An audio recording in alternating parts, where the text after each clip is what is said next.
आप देख रहे हैं SDM न्यूज़। मैं हूं रियाद अंसारी। इस वक्त मैं महाराष्ट्र के तारीखी शहर औरंगाबाद से बात कर रहा हूं और आज हमारे चैनल की टीम, जिसमें सनराइज़ न्यूज़ चैनल है, हेलो औरंगाबाद है, ये 3 चैनल की टीम आज डॉक्टर ज़फ़र साहब के कार्यालय पे मौजूद है।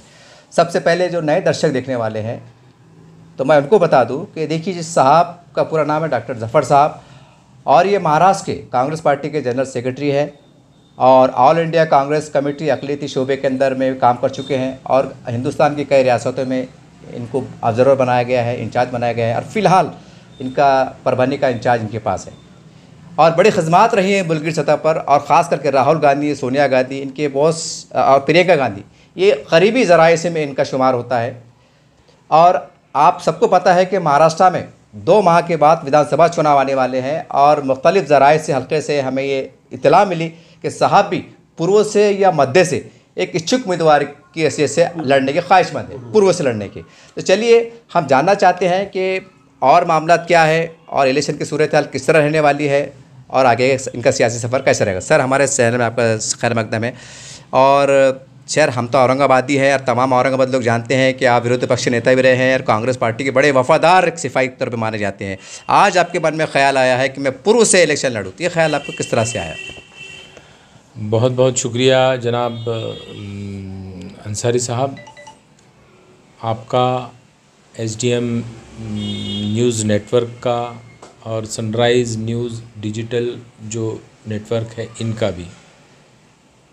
आप लोग औरंगाबाद के मुख्तलिफ़ इलाक़ों में भी जाकर लोगों की जो बुनियादी मसले हैं उन मसलों को भी उठाते हैं। और अभी जो इलेक्शन की सरगर्मियां हैं जो अभी शुरू हो रही है, इसमें भी आप लोग हम जैसे पार्टी कांग्रेस पार्टी के आम कार्यकर्ताओं तक भी पहुंच रहे हैं। इसलिए आप तमाम लोगों का दिल के अंदर की गहराइयों से मैं शुक्रिया अदा करता हूं। रही बात इलेक्शंस की, औरंगाबाद हल्का जो पूर्व है, इस हल्के से मैंने, अगर कांग्रेस पार्टी अक़लियती शख्स को कैंडिडेट बनाती है तो मैंने मेरा भी इंटरेस्ट उसमें बताया है कि मैं भी इलेक्शन लड़ सकता हूं। इस पूर्व हल्के में इससे पहले यहाँ के MLA 2 बार जब से पूर्व बना तब से राजेंद्र दर्डा साहब रहे और पूरा औरंगाबाद शहर था तब भी वो तीनों हलक़े मिला के एक जो हलक़ा था जी, उसके भी वो MLA रहे और मुख्तलिफ़ डिपार्टमेंट्स के वो मिनिस्टर भी रहे। अगर वो इलेक्शन लड़ते हैं तो हमारी तो प्रायोरिटी है कि उन्होंने इलेक्शन लड़ना चाहिए।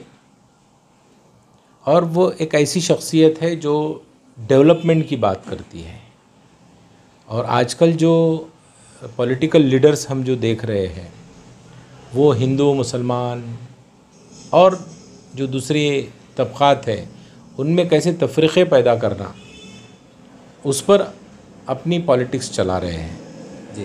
बुनियादी जो सहूलियतें हैं, जो यहाँ का डेवलपमेंट करना चाहिए, लोगों को जो बच्चे बेरोज़गार हैं उनको रोज़गार किस तरीक़े से देना चाहिए। हमने आज औरंगाबाद के अंदर डेंगू जैसी बीमारी और वायरल इन्फेक्शन की जैसी बीमारियाँ जो है आज आम हो चुकी है, तो हेल्थ का भी जो निज़ाम है वो काफ़ी बिगड़ा हुआ है जी। उस निज़ाम के ऊपर भी कुछ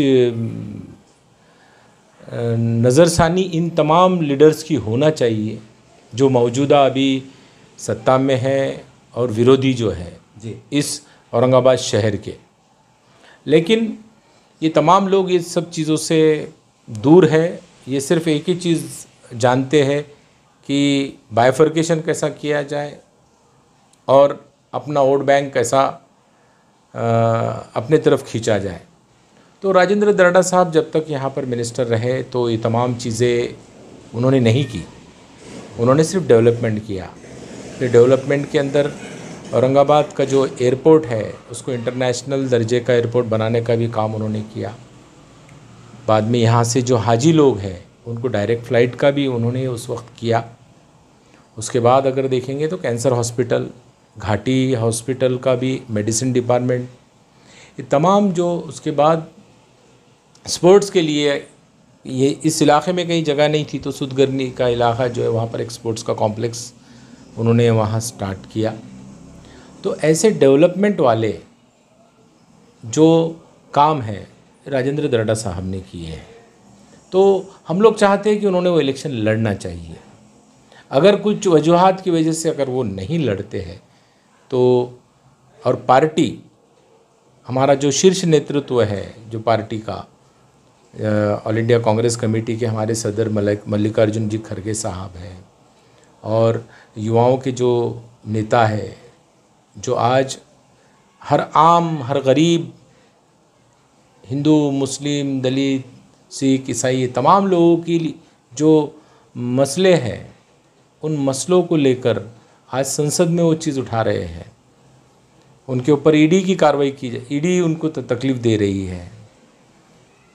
कोई बगैर सबूत के उनको ईडी के अंदर बुलाकर तकलीफ़ देने का काम पिछले कुछ महीनों से किया गया, सोनिया जी के ऊपर भी किया गया।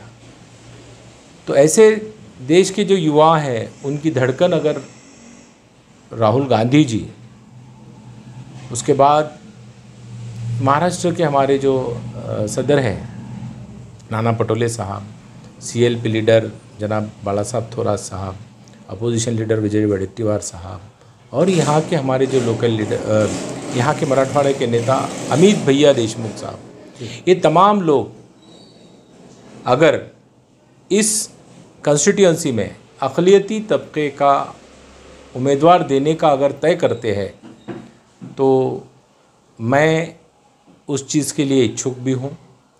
और पार्टी में पिछले 25 से 30 साल का अरसा हो चुका है। अलग अलग फिर विद्यार्थी संगठन हो, NSUI, यूथ कांग्रेस हो, अक़लियती शोबा हो, उसके बाद में अभी फ़िलहाल में फादर कांग्रेस जो प्रदेश कांग्रेस कमेटी है नाना पटोले साहब के अंडर में जो यहाँ पर स्टेट में है, उसमें मैं रियासती जनरल सेक्रेटरी हूँ। तो कांग्रेस में मैंने आज तक कांग्रेस पार्टी को कभी छोड़ा नहीं, ना मैंने कांग्रेस पार्टी के अलावा कोई पार्टी के तरफ जाने का कभी सोचा, ऐसा तो मुझे लगता ही नहीं है। क्योंकि कांग्रेस पार्टी एक ऐसी पार्टी है जो हर तबके को लेकर चलने वाली पार्टी है, और हर समाज, हर कास्ट, ये कांग्रेस पार्टी की जब जब भी हुकूमतें रही, अमन और शांति से अपना यहाँ पर जो गंगा जमनी तहज़ीब का जो माहौल है वो बरकरार रखने का काम कांग्रेस पार्टी करती रही, तो ये लोग हमारे साथ रहे। तो मुझे ऐसा लगता है कि ये जो गंगा जमनी तहज़ीब है तो उसको अगर वापस बरकरार रखने का काम अगर करवाना है तो कांग्रेस पार्टी को ही हमको इख्तिदार में लाना पड़ेगा। तो इसलिए जो अक्टूबर में इलेक्शन होने जा रहे हैं उसके अंदर अगर मुस्लिम बोलकर अगर पार्टी हमको उम्मीदवारी देती है तो ज़रूर हम लोग इस इलाके से भारी अक्सरियत से जीत के आने का काम करके दिखाएंगे। सर, जैसा आपने कहा कि कांग्रेस पार्टी है, सेकुलर पार्टी है, तो फिर आखिर क्या वजह है कि लोकसभा के अंदर महाराष्ट्र में कम से कम फिर कांग्रेस पार्टी ने चाहे किसी भी जगह से एक मुस्लिम कैंडिडेट देना था, जैसा आप दावा कर रहे हैं कि सबको लेके चलते हैं। ये सवाल मेरा नहीं है साहब, ये काफ़ी मीडिया में छा रहा, इसके ऊपर आपकी क्या कहना चाहेंगे? देखिए, हमने इंडिया गठबंधन और महाविकास आघाड़ी के को मिलकर हमने ये इलेक्शन लड़ा है जी, और हमारे हिस्से में जो सीटें आई थी 17 सीटें आई थी जी, तो उन सीटों के अंदर हमने सबसे पहले हमारी प्रायोरिटी ये थी कि हमको बीजेपी को यहाँ से इख्तिदार से दूर करना जी, उस प्रायोरिटी को हमने पहले ध्यान रखा जी, हमारा मोटो ही वो था कि बीजेपी यहाँ से चले जाए, उसको इख्तिदार से हमको बिल्कुल बेदखल करना था जी, इसलिए हम लोगों ने उस वक्त ये नहीं देखा, हम लोगों ने ये देखा कि इलेक्टिव मेरिट देखा कि कौन सा शख्स या कौन सी आदमी जो है जी वो जीत कर आ सकता है। क्योंकि एक बार अगर यहाँ से ये धर्मांध शक्ति जिसको बोलेंगे हम, भारतीय जनता पार्टी और उसके जो भी साथी लोग हैं, वो एक बार यहाँ से चले जाएंगे तो उसके बाद का जो माहौल रहेगा उस माहौल में हम लोग ज़रूर एक अच्छी गवर्नमेंट इस स्टेट में देंगे।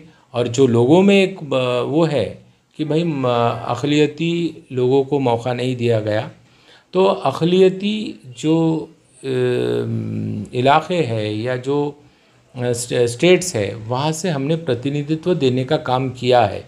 जैसा कि इससे पहले हुसैन दलवाई साहब थे MP हमारे राज्यसभा से, अभी इमरान प्रतापगढ़ी साहब जो है वो भी मुसलमान ही है ना जी, उनको भेजा गया राज्यसभा में जी।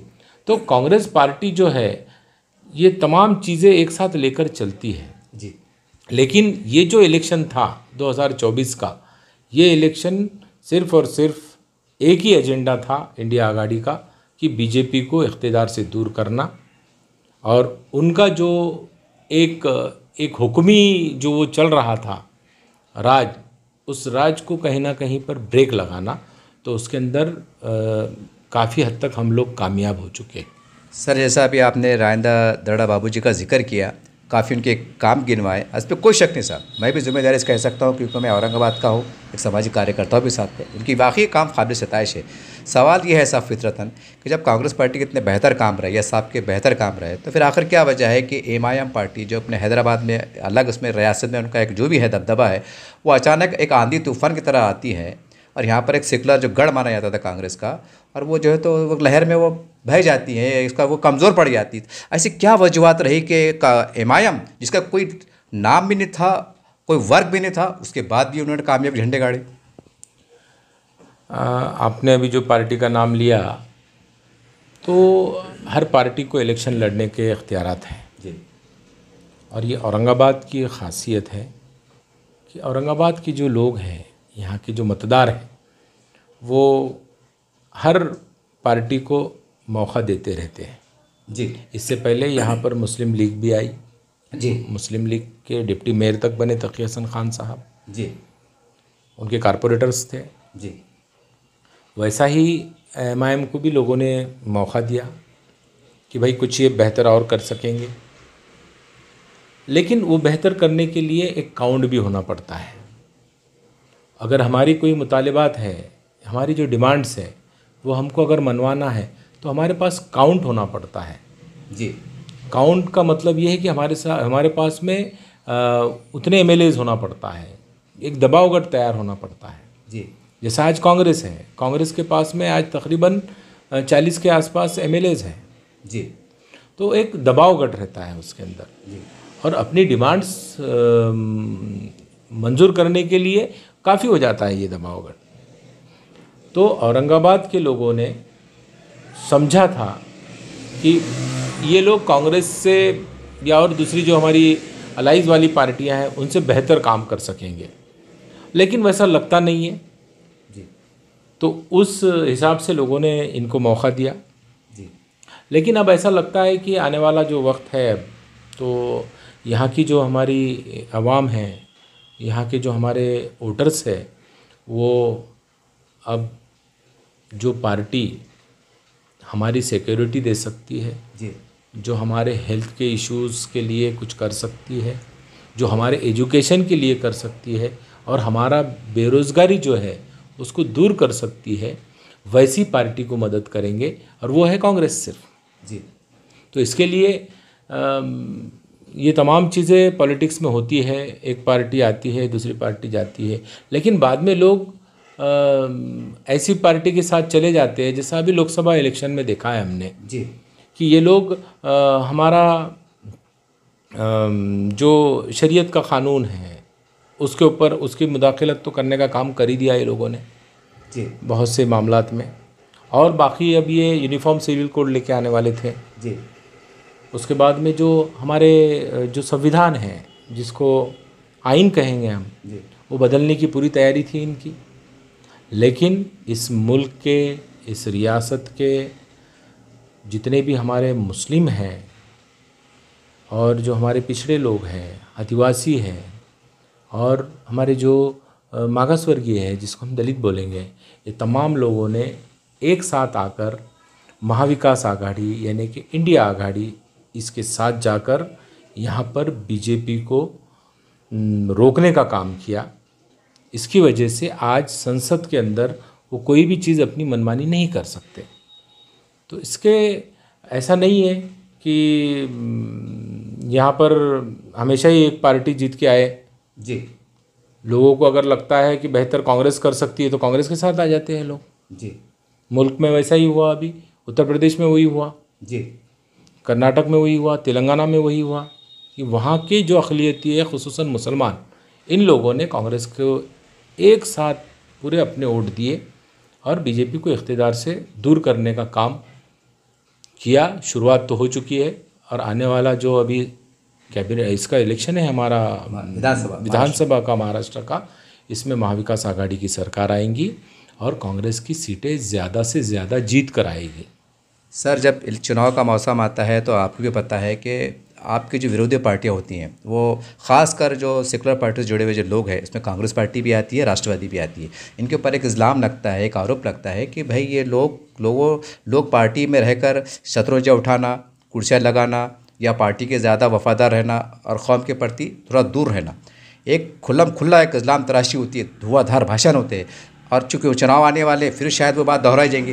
ये तमाम इल्ज़ामात को आप कैसा देखते हैं? ये इसके आपका क्या जवाब है इसके आपके पास? कैसा है, किसी पार्टी को स्टैंड होने के लिए किसी दूसरी पार्टी के लोगों को तो उनको बदनाम करना पड़ता है, एक नैरेटिव खड़ा कर देना पड़ता है कि ये ऐसी चीज़ें करते हैं, ये तमाम चीज़ों में नहीं आते हैं। तो ये एक नैरेटिव खड़ा किया जाता है। जी हाँ, और कुछ लोग जो मुस्लिम दुश्मन पार्टियां हैं जी, उन उन लोगों को इनडायरेक्ट मदद करने के लिए भी ऐसी चीज़ें की जाती है और वैसी चीज़ें होती है। जी इससे पहले जो पूर्व विधानसभा का इलेक्शन हुआ था यहाँ पर, समाजवादी पार्टी को सीट छूटी थी। जी उस वक्त क्या किया गया? जी उस वक्त तो माहौल ऐसा था कि कुछ समझ में ही नहीं आ रहा था। जी कोई किधर एक तरफ चला जा रहा था, कोई एक दूसरी तरफ चला जा रहा था। तो ये ख़ास तौर पे ये तमाम चीज़ें इलेक्शन से पहले या इलेक्शन के वक्त की जाती है और बदनामी करना, नैरेटिव ऐसा सेट करना कि लोगों ने भी बोलना चाहिए कि नहीं यार ये ख़राब आदमी है। जी तो इसके लिए मैं औरंगाबाद की जितनी भी हमारे वोटर्स है या जो आवाम है हमारे औरंगाबाद की, उनको इतना ही मैं रिक्वेस्ट करना चाहूँगा कि आपने उम्मीदवार ऐसा चुनना चाहिए जो आपके डेवलपमेंट के लिए कुछ सोचे, जो आपके बच्चों के रोज़गार के लिए कुछ सोचे, जो आपके बच्चों के एजुकेशन के लिए कुछ करे, जो आपके हेल्थ के जो इश्यूज़ है, आज कितने माहौल ख़राब है। आज दवाखानों में अगर देखेंगे तो सबसे ज़्यादा तकालीफ़ों का सामना हमारी कम्युनिटी को करना पड़ता है। तो क्या इनके लिए सहूलतें फराहम करने की ज़रूरत नहीं है क्या? बिल्कुल करना चाहिए इनके लिए। और ये सब बेसिक जो चीज़ें हैं, ये अगर जो भी लीडर कर सकता है तो उसके साथ जाना चाहिए।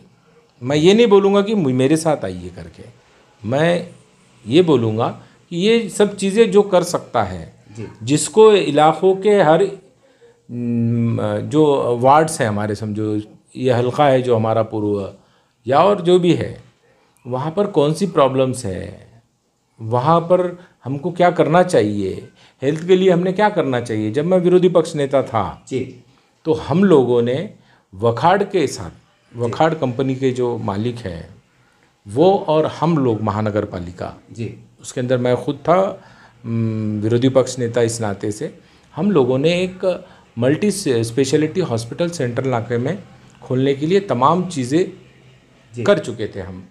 हमारी मीटिंग्स भी हो गई थी और बस अब उसका फाइनलाइजेशन करना है। तो आचार संहिता लग गई 2015 की और उसके बाद में वो हम लोग भी इख्तिदार से दूर चले गए। वहाँ पर शिवसेना और ये विरोधी पक्ष के हमारे जो और लोग हैं जो हमारे इलाकों से जीत कर गए, ये तमाम लोगों ने उस चीज़ को आगे बढ़ाना चाहिए था जी। लेकिन अफसोस इस बात का होता है कि ये जो बुनियादी चीज़ें हैं इसके तरफ किसी का भी ध्यान नहीं रहता है जी। अगर आज वो हॉस्पिटल यहाँ अगर खड़ा हो जाता, वो मल्टी स्पेशलिटी हॉस्पिटल बन रहा था, घाटी के तोड़ पर वो हॉस्पिटल रहता था जी। और कम से कम खर्च में वहाँ अच्छा से अच्छा इलाज होता था जी। लेकिन नहीं। उसके बाद में हमने सोचा कि भाई इस इलाके के अंदर भी एक स्टेडियम होना चाहिए। दरडा साहब को रिक्वेस्ट की हमने, दरडा साहब ने बोले ये जो गिरनी है यहाँ पर जी। जो जिनिंग फैक्ट्री है यहाँ की जी। जी। उसकी जगह अभी कलेक्टर के अंडर में है वो पूरी जी। तो वहाँ पर प्लेग्राउंड का रिजर्वेशन है जी। महानगर पालिका। हम लोगों ने वहाँ पर दरडा साहब को साथ आगे वो बताकर दरडा साहब ने खुद कलेक्टर से मीटिंग की। हम वहाँ मिनी स्टेडियम बना रहे थे जी। और मिनी स्टेडियम बनता था उसके अंदर फिर शादी का हॉल भी बन जाता था जी। और बाहर से पूरी दुकानें निकल जाती थी जी। तो कम से कम 400-500 लोगों को रोज़गार मिल जाता था जी। और वो उसके ऊपर जो डिपेंडेंट और दूसरी चीज़ें हैं जैसे रिक्शे वाले हैं इनके कारोबार बढ़ जाते थे। हॉस्पिटल आता था तो मेडिकल वाले रिक्शे। सर वो स्टेडियम बन क्यों नहीं सका, उसकी वजूहत क्या है? उसके लिए एक विजन होना चाहिए, उसके अंदर लीडर वैसा होना चाहिए। जैसे दरडा साहब ने उस चीज़ को आगे बढ़ाए थे, उनको भी लोगों ने इख्तियार से दूर कर दिया। अच्छा। हम लोग भी नगर सेवक नहीं बन पाए बाद में जी। तो ये तमाम चीज़ें जो है जो यहाँ पर जिनको हमने या इस इलाके की आवाम ने जिनको चुन कर दिया था, इख्तियार पर बिठाया था, उन लोगों का काम था ये सब चीज़ करना। लेकिन उनको टाइम भी मिलना चाहिए ना ये सब चीज़ें करने का। और ये भी सोचना चाहिए उस लीडर ने कि मैं मेरी कम्युनिटी को और जो दूसरी भी कम्युनिटी है इनको मैं कैसा फ़ायदा पहुंचा सकता जी। इनको मैं कैसा रोज़गार खड़ा करा के दे सकता जी। अगर एक कोई शॉपिंग का मैं कॉम्प्लेक्स खड़ा करता हूं तो वो सिर्फ शॉपिंग कॉम्प्लेक्स में जो दुकान लगा रहा है उसका ही फ़ायदा नहीं होगा उसके अंदर, तो उसके ऊपर डिपेंडेंट बहुत से लोग होते हैं। जी। ये सोच होनी चाहिए। इलेक्शन लड़ना बोल के लड़ना नहीं, कुछ हमको देना है। जी। हमारे कौम ने या हमारी जो आवाम है यहाँ की इसके हम कर्जदार हैं। आज मैं डॉक्टर बना मैं क्यों? जी। मुझे लोगों को फ़ायदा पहुँचाना है जी। और इन्हीं के पैसों से मैं बना हुआ है डॉक्टर। जी। तो ये चीज़ हम लोगों को सोचनी चाहिए, हम लोग हैं ना मेरे जैसे लोगों को। जी। और ये कम्युनिटी का, हमारी आवाम का, आवाम के अंदर सब कम्युनिटी आ जाती है जी। इनका हमने कैसा फ़ायदा पहुंचाना चाहिए इनको, उसका हमारा एक विजन होना चाहिए जी। और वो सोच को लेकर ही चलना चाहिए। सर एक सवाल है, अगर मैं सियासी पहलू से बात करूँ औरंगाबाद की, तो साहब आखिर हमने लोकसभा के टाइम देखा है कि पूर्व, मध्य और पश्चिम में यहाँ पर ऐसे ना मतलब जो भी हालात के अंदर भी एमआईएम को 3.5 लाख वोट मिले हैं। बहुत खुल के सवाल कर रहा हूँ, आप बहुत सीनियर सियासतदान हैं और आपका एक एक लफ्ज़, एक एक जुमला जनता देख रही है और बड़े उसके मुस्बत या मनफी असरात भी पड़ सकते हैं।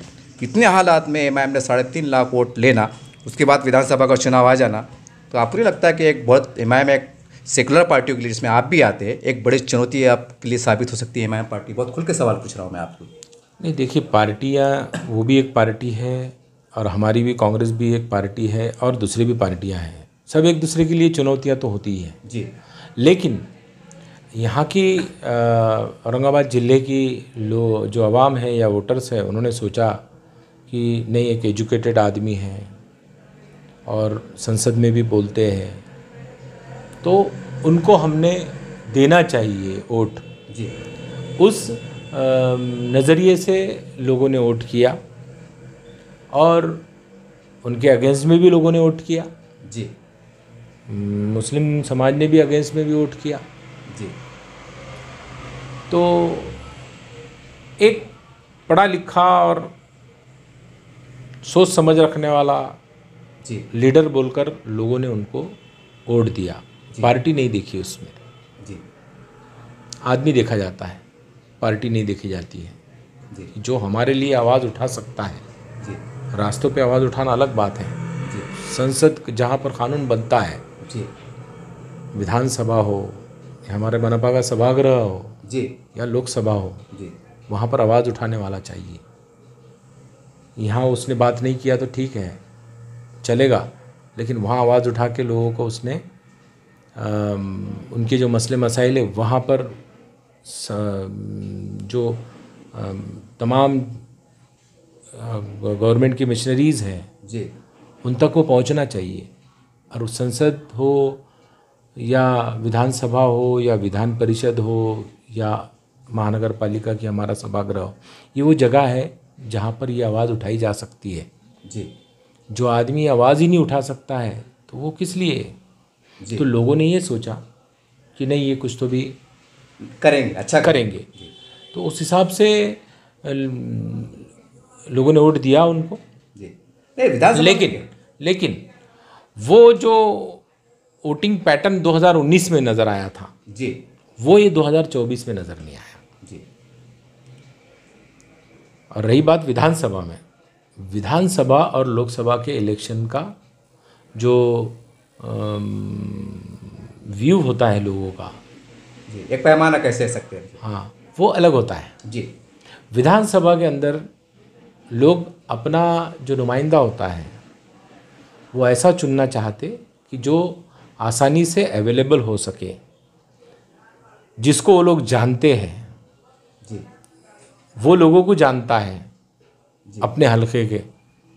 अगर मेरे पास कोई आता है जय भवानी नगर से, अगर मैं उसको नहीं जानूंगा, जी या कैलाश नगर से आता है तो मैं अगर नहीं उसको जानूंगा, या मेरे संजय नगर से या किराड़पुरे से, रहमानिया कॉलोनी से, शरीफ कॉलोनी से, रोशन गेट से, जी या नवाबपुरे से, जी कैसर कॉलोनी से कोई आता है, अगर मैं नहीं जानता हूँ तो फिर मैंने नहीं इलेक्शन लड़ना चाहिए। जी मैं उन तक पहुँचा हुआ आदमी चाहिए। जी और लोग चाहते हैं कि हमारा जो लीडर है वो हमारे आंखों के सामने नज़र आते रहें, जी कोई ना कोई कारण से वो दिखते रहें। जी तो इसलिए ये लोकसभा और विधानसभा के इलेक्शन में फ़र्क बहुत होता है। आदमी इजीली अवेलेबल, आसानी से मिलने वाला जो आदमी होता है ना, जी उसको लोग पसंद करते हैं। पार्टी नहीं देखी जाती उसके अंदर।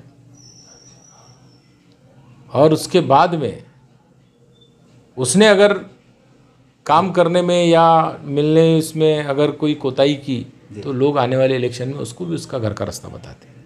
सर, अब दो ही सवाल लेता हूँ कि सवाल ये है सर कि ये गुज़िश्ता 10 सालों में, ये भी बड़ा मैं खुल के सवाल कर रहा हूँ साहब, क्योंकि मैं पहले कह रहा हूँ कि आपका एक एक लफ्ज़, एक एक जुमला जनता हज़ारों लाखों जनता देखेगी और बड़े इसको समझने की कोशिश करेंगे।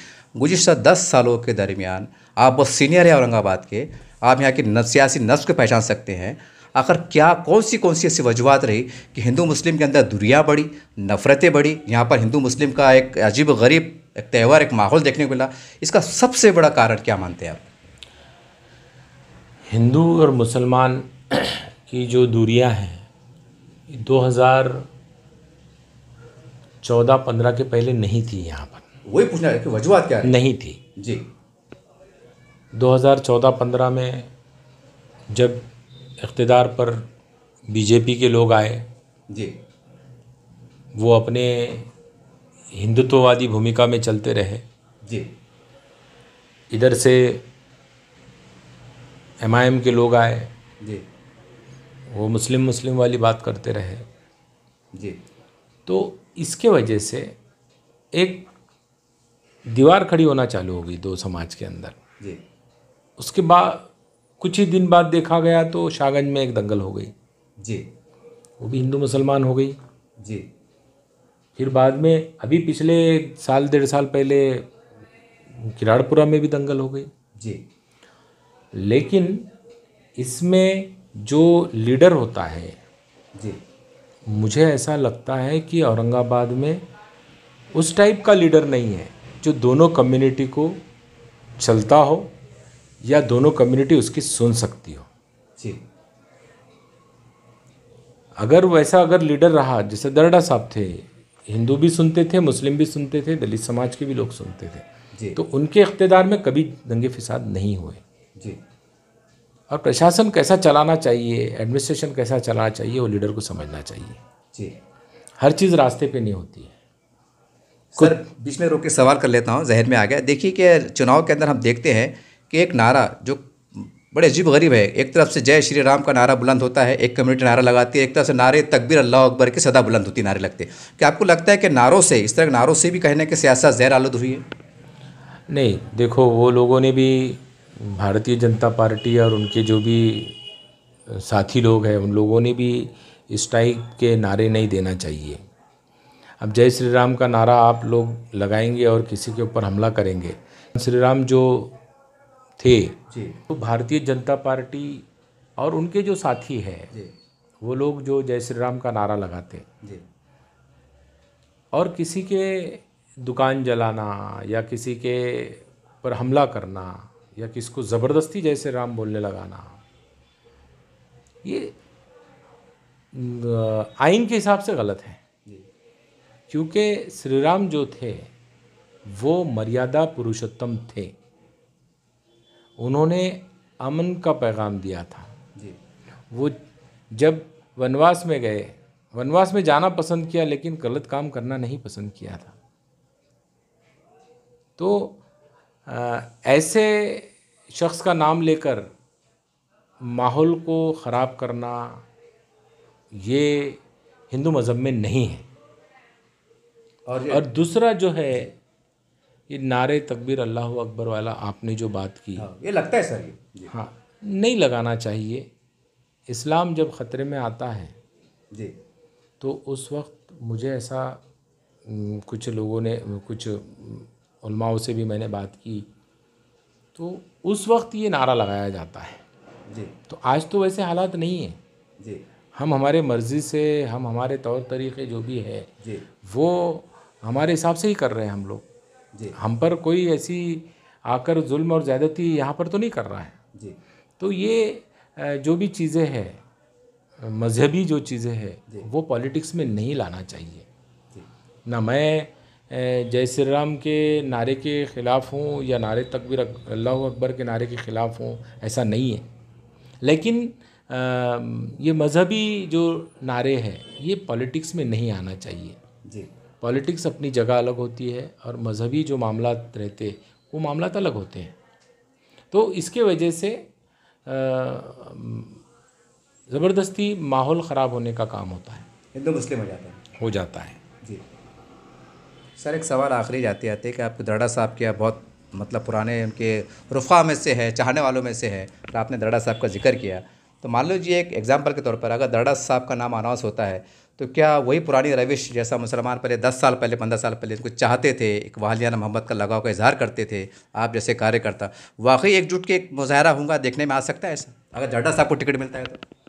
नहीं, ज़रूर दरड़ा साहब को अगर टिकट मिलता है यहाँ से तो वो जो पहला माहौल था जी वो माहौल वापस से आएगा कि लोग चाहते हैं कि ये शहर शांत रहना चाहिए। जी लोग चाहते हैं कि यहाँ कुछ ना कुछ और डेवलपमेंट होना चाहिए। जी जैसा वो एजुकेशन मिनिस्टर थे तो उन्होंने यहाँ पर औरंगाबाद की जितनी भी महानगर पालिका की स्कूलें हैं जी वहाँ पर खिचड़ी, वो भी असली घी की देने का काम किए। ये उनकी कोशिश थी। ये उन्हीं की कोशिश है। जी उसके बाद में ड्यूल डेस्क जो है, आला दर्जे के ड्यूल डेस्क दिए, जी और जो क्लासरूम्स थे जी वो क्लासरूम को भी उन्होंने डिजिटल बनाने का काम किया। जी और प्राइवेट जो स्कूलें थी जी। वहाँ पर उन्होंने 10-10 कंप्यूटर दिए जी ताकि उसके अंदर ज़्यादा से ज़्यादा उन्होंने अक़लियती जो इदारे हैं उसमें दिए जी कि वो चाहते थे कि भाई अक़लियती तबके को कैसा हम आगे बढ़ाएंगे, वो उसका एक रास्ता है, उनको एजुकेशन अच्छे से अच्छा हम दे सकें। जी तो ये जो चीज़ें हैं ये उन्होंने उनके वक्त किए।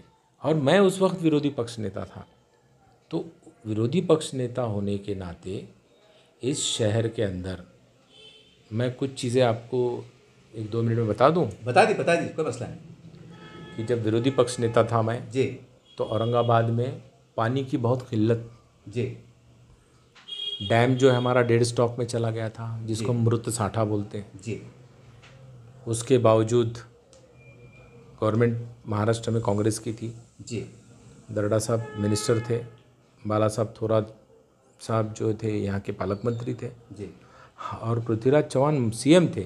तो हमने एक अप्रोच चैनल की मंजूरी लाई उनसे जायकवाड़ी में। जी वो अप्रोच चैनल की वजह से हम लोगों ने पानी लिफ्ट करने में हम लोगों को बहुत आसानी हुई उससे। जी हम हर चौथे दिन पानी देते थे इस औरंगाबाद शहर को, जी डेड स्टॉक में रहने के बावजूद। आज पानी डेड स्टॉक में नहीं गया तो भी 10 और 12 दिन में पानी आता है। तो ये प्रशासन की अपनी गलती है, यहाँ की लीडरशिप की कमी? लीडरशिप की गलती है, या लीडरशिप को सब चीज़ समझ में नहीं आ रही, ऐसा मुझे लग रहा है। जी लीडरशिप का काम बनता है, जो लीडर्स है उनका काम बनता है कि जाकर वहाँ देखना चाहिए जी प्रॉब्लम क्या है। हम लोग तो पहुँच जाते थे प्रॉब्लम क्या है वो देखने के लिए, क्योंकि हमको आवाम ने वोट इसलिए दिया था जी कि आपको काम करना है, उनको सहूलत देने के लिए हम लोगों को वोट दिया। जी ये रही बात पानी की, आज 10 से 12 दिन में आ रहा है। जी पानी आता भी है तो गंदा पानी आता है। आप रोज़ पेपर में देख लीजिए आप, जी। यहाँ ड्रेनेज का पानी आता है, कहीं मट्टी का जी मटियाला पानी आता है। जी ये क्यों हो रहा है? उसके ऊपर कुछ किसी पे जवाबदारी फिक्स होती है कि नहीं? जी वो पानी पी पी के लोग आज डायरिया डिसेंट्री के शिकार हैं। उसके बाद में आज डेंगू, जो 10-12 दिन पानी नहीं आ रहा है तो लोगों को पानी रखना पड़ रहा है उठा के, डेंगू उसकी वजह से हो रहा है, डेंगू के मच्छर पैदा हो रहे हैं।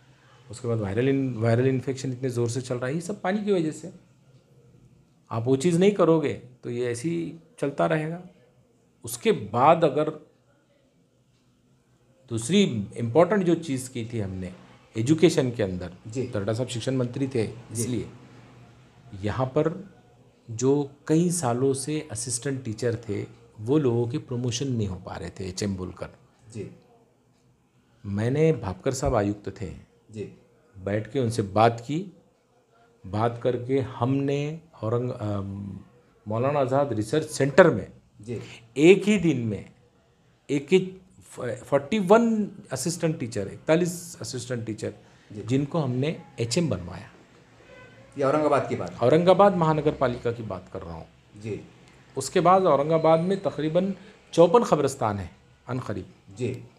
उसमें 22 के आसपास कारपोरेशन के अंडर में है वो जी। और बाकी वक्फ बोर्ड के उसमें है जी।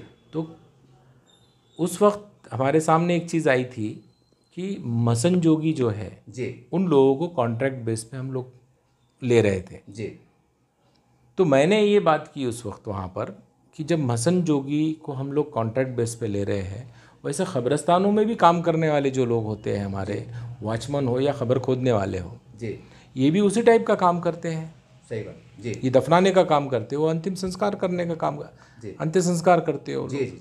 तो ऐसे लोगों को भी हमको लेना चाहिए। तो आज 22 लोग मुख्तलिफ़ क़ब्रस्तानों में काम कर रहे हैं और अच्छी पेमेंट है उनको जो कॉन्ट्रैक्ट बेस से मिल रही है। जी। तो वो एक तारीख़ी काम किया उस वक्त। जी। उसके बाद मैंने जो आज CBSE की आपको स्कूलें दिख रही है कारपोरेशन में, जहाँ पर एडमिशन नहीं मिल रहे हैं, जी। लोगों को आंदोलन करना पड़ रहा है, जी। तो ये CBSE स्कूल खड़ा करने का जो हमारा मकसद था या जो हमारा एक फ्यूचर का प्लान था, ये हम लोगों ने 2014-15 में किया था। जी। उसके अंदर शाह बाज़ार हो गया, नारेगांव हो गए, वहाँ पर हमने जो स्कूलें हैं हमारी कारपोरेशन की, जब मीर हिदायत अली साहब वहाँ पर कारपोरेटर थे, जी, हमने वो उनका शाह बाज़ार का जो स्कूल था उसको डिजिटल बनाए थे। जी। उसके बाद नारेगांव का स्कूल किए थे, उसके बाद गारखेड़े का किए थे, बंसीलाल नगर का किए थे। ये आगे हमको CBSE की तरफ जाना है।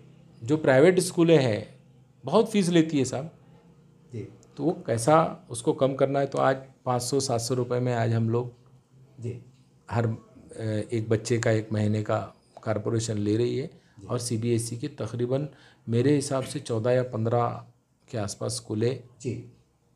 तो ऐसे काम आपको करना बहुत ज़रूरी है, लोगों ने पहचानना चाहिए। या मैं अगर कहीं छोड़कर जा रहा हूँ इंस्टीट्यूट को, तो मैंने कुछ तो भी तारीख़ी काम करना चाहिए, लोगों ने आखिर तक याद रखना कि नहीं। हमने उस वक्त अंडरग्राउंड ड्रेनेज सिस्टम का काम किए। आज जो दिख रहा है औरंगाबाद के अंदर, कहीं ड्रेनेज इतने आसानी से बहता हुआ नज़र नहीं आएगा। जी। तो सेंट्रल गवर्नमेंट से गवर्नमेंट कांग्रेस की थी, जी। कांग्रेस, राष्ट्रवादी कांग्रेस और तमाम जो हमारे UPA की सरकार थी, वहाँ से हमने 364 करोड़ रुपए की वो योजना लेके आए थे। जी। आज अंडरग्राउंड का जो दिख रहा है ये सब उसी की बदौलत है। ये केंद्र सरकार की योजना है। केंद्र सरकार की योजना है, उसमें स्टेट का भी हिस्सा हमने डालने लगाए थे। पृथ्वीराज चौहान सीएम थे, दर्रा साहब को और बाला साहब थोराट साहब को आगे लेके ये सब चीज़ किए थे हमने। जी।